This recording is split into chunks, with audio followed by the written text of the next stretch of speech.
जरासंध वध कथा। जब 99 राजाओं को बलि बनने से बचाया श्री कृष्ण ने।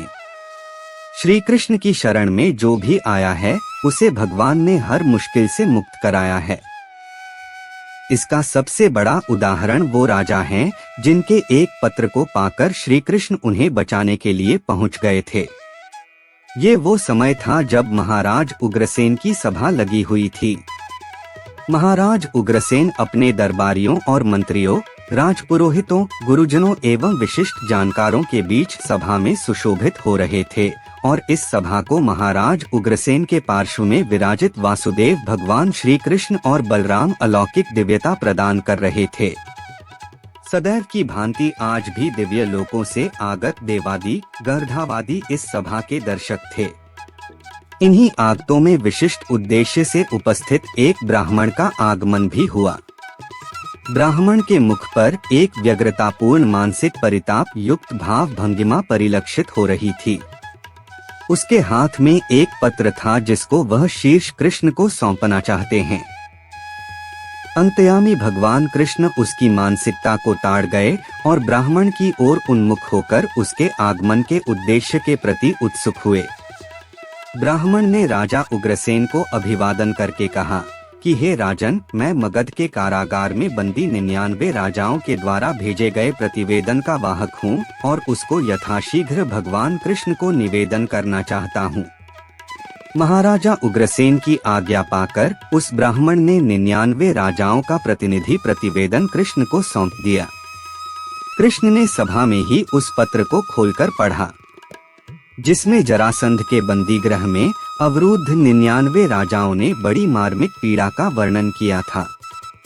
पत्र में लिखा था, हम सभी राजा लोग जरासंध के पराजित किए जा चुके हैं। धीरे धीरे हमारी संख्या 99 हो चुकी है।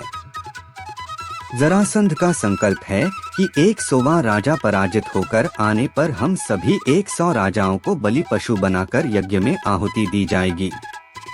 भगवान, हम सभी काल के गाल में फंसे निरीह जीव हैं। ब्राह्मण द्वारा समय समय पर आपकी दीन वत्सलता के उल्लेख सामने आते रहे हैं। विधुजन आपकी सहृदयता, दीन दुखियों के प्रति दया, उदारता, उपकार और प्रतिरक्षा की भावनाओं का गुणगान करते रहे हैं। हम सभी लोग मुक्त होने की सभी संभावनाओं पर विचार कर चुके हैं, लेकिन किसी भी रास्ते से हमें कोई आशा नहीं मिलती। हर अगले मिनट काल निकट आता दिख रहा है। अब हमारी आशा के स्तंभ केवल आप ही हैं। हमें विश्वास है कि आप हमारा उद्धार अवश्य करेंगे।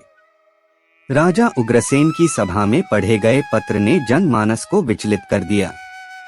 भविष्य के घटनाक्रम का आभास मात्र अत्यंत भयावह था।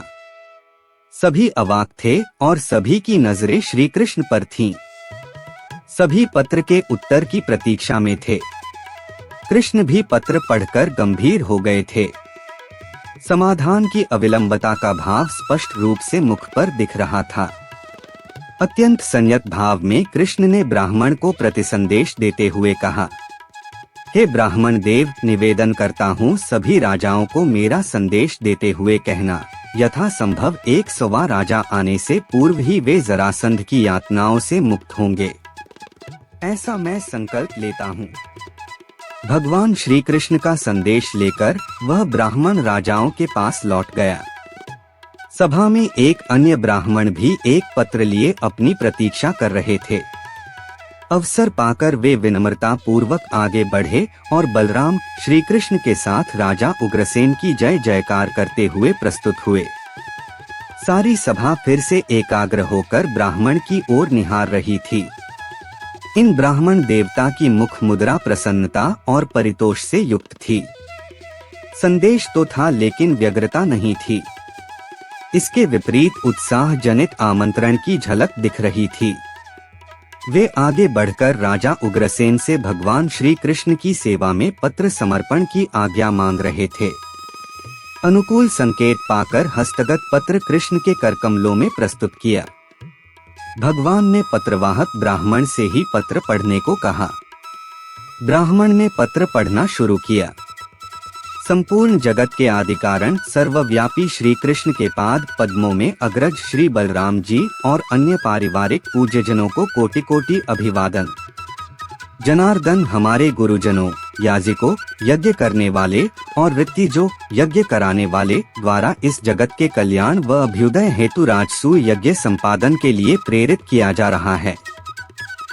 मैं आपकी आज्ञा व संरक्षिता के लिए आपसे आग्रह करता हूं कि आप इस यज्ञ में परिवार सहित पधारें। आपका युधिष्ठिर।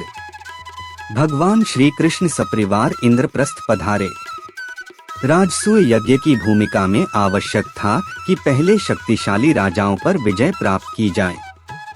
इस संदर्भ में नकुल और सहदेव को उत्तर और दक्षिण की दिशाओं में भेज दिया गया और पूर्व दिशा में जरासंध को परास्त करने के लिए स्वयं श्री कृष्ण, अर्जुन और भीम के साथ यात्रा पर निकल गए।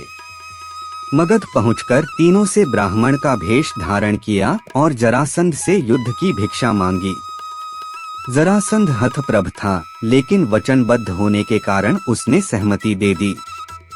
जब उसको पता चला कि ये तीनों ब्राह्मण के रूप में श्री कृष्ण, अर्जुन और भीम थे, तो उसने भीम से युद्ध करने का निश्चय किया।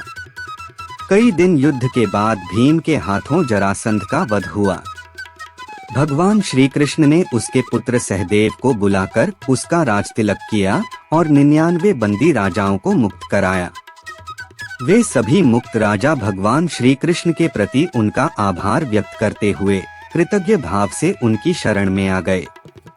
इस प्रकार भगवान कृष्ण ने उन 99 राजाओं को दुष्ट जरासंध की कैद से न सिर्फ आजाद किया बल्कि उनके प्राणों को भी बचाया। कृष्ण में आस्था लगाने वाले भक्तों को भी वे ऐसे ही हर मुश्किल से बचाते हैं। और चैनल को सब्सक्राइब करने पर आपको अच्छे वीडियो मिलते रहेंगे। चैनल को सब्सक्राइब करें। धन्यवाद।